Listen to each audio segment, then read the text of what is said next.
La maldición de Don Hernán. El contrabando era una actividad conocida en la época colonial, pues muchos hombres se dedicaban a ella obteniendo jugosas ganancias. Hubo quien, a pesar de vivir en medio de lujos, aún deseaba más.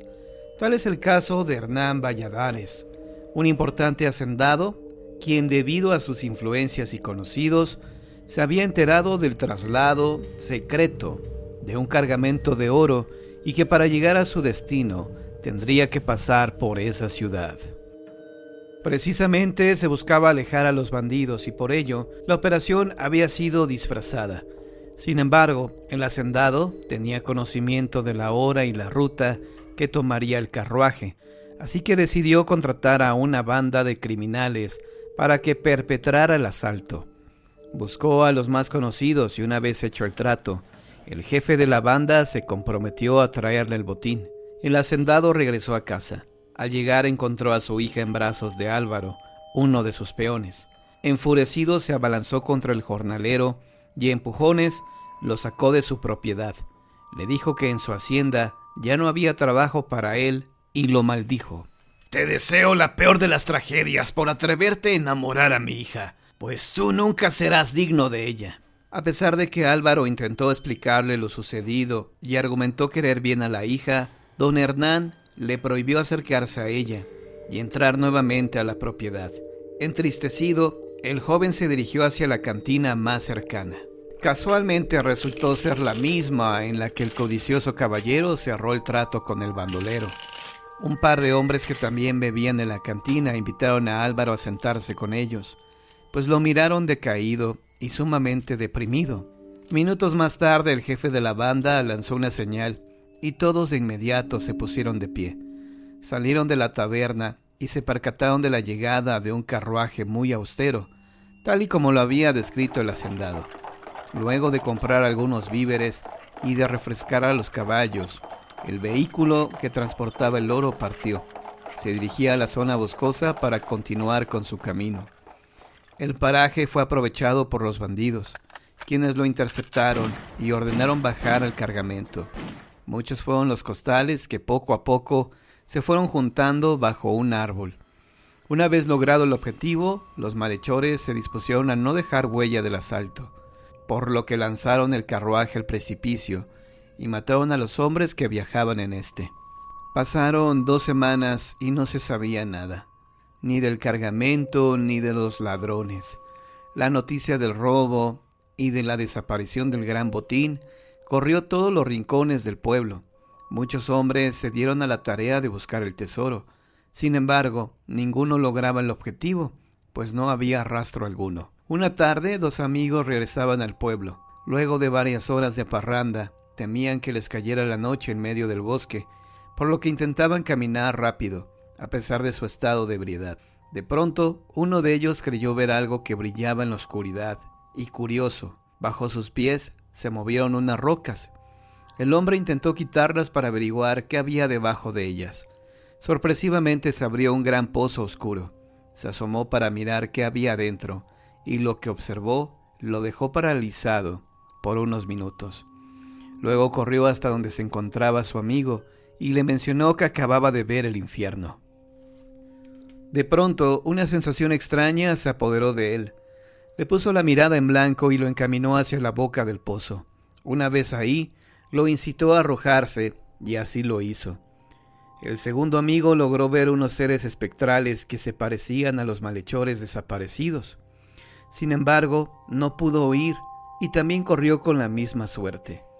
Por su parte, don Hernán Valladares se encontraba malhumorado, pues creía que los bandidos se habían burlado de él, pues nada sabía de ellos, y mucho menos del botín. Irritado, decidió enfilarse hacia el bosque para buscarlos personalmente. Esperó el anochecer para no levantar sospecha alguna. Al llegar a la guarida de los bandoleros, alcanzó a ver un resplandor como de una gran fogata, por lo que se dirigió hacia allá.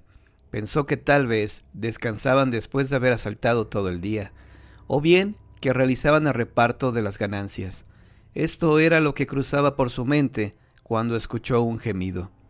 Cuando se volteó para averiguar de dónde provenían los extraños ruidos, se encontró con unas figuras descarnadas que rápidamente lo rodearon. Sintió enloquecer, pues no creía lo que sus ojos veían. Pensó que moriría, y todo empeoró cuando uno de los espectros comenzó a hablar. Usted es el culpable de nuestra desgracia al maldecir a este hombre. Don Hernán casi rompe en llanto cuando se percató de que el espíritu que señalaban era el de Álvaro. De inmediato recordó las palabras que le pronunció cuando lo corrió de su casa. Te deseo lo peor de las tragedias por atreverte a enamorar a mi hija, pues tú nunca serás digno de ella. Luego de esto, uno de los espectros lo encaró, solamente para decirle que Álvaro les había traído la maldición, pues el día que se les unió, ese mismo día perdieron la vida. De tal manera, el ser descarnado le exigió al hacendado romper la condena, desenterrando el tesoro, pues sólo así sus almas dejarían de penar y podrían alcanzar el descanso eterno. El caballero accedió a sus peticiones y los espectros desaparecieron. Don Hernán no supo ni cómo, pero llegó a salvo a su casa. Ni siquiera se percató de las miradas curiosas de la gente, que extrañada lo veía pasar con un semblante muy aterrado. Toda la noche la pasó en vela. No quería cerrar los ojos por temor a recordar su espeluznante experiencia. Le parecía ver los rostros cadavéricos de los bandoleros a través de las cortinas. Al llegar el amanecer y cuando los tibios rayos del sol daban la bienvenida al día, volvió el optimismo a su corazón y se recriminó el comportamiento tan cobarde de la noche anterior. La avaricia nuevamente se hizo presente y por la mente de don Hernán solo pasaba la idea de apoderarse del tesoro. Solo bastaron un par de horas para que se olvidara de las promesas hechas a los espectros. Debo ir por el oro. Tiene que ser todo para mí, se dijo. Al fin que ellos ya están muertos. Se encaminó hasta el paraje donde había encontrado a los espíritus la noche anterior.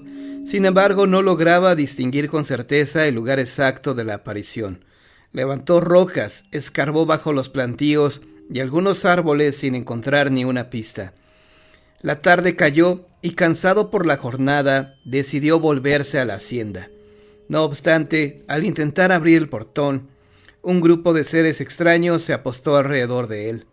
Uno de ellos, enfurecido, lo azotó contra la puerta y le dijo que eso se merecía, y más, por haber faltado a su promesa. Don Hernán, lleno de miedo, suplicó por una última oportunidad, pero los espíritus se negaron por considerarlo una persona no confiable. La gente de los alrededores observó estupefacta cómo el hacendado parecía volar, arrastrado por un torbellino, sin dejar de gritar desgarradoramente. Nadie se atrevió a ayudarlo, por temor a ser llevados también.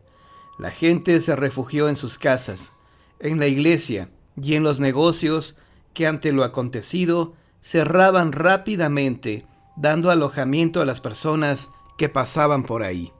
Nadie había olvidado el suceso y en las calles todavía se hablaba de él. Cuando apareció el cuerpo inerte de don Hernán a un lado del camino que llevaba al bosque. A partir de ese momento, los pobladores evitaron caminar por ese sitio, ya que en varias ocasiones se podía ver a un grupo de espíritus persiguiendo a otro, quien gemía y se lamentaba aterradoramente. Cuenta la leyenda que las almas aún vagan en pena debido a que el tesoro no ha sido encontrado, por lo que la maldición de don Hernán hacia Álvaro persiste, según hasta nuestros días.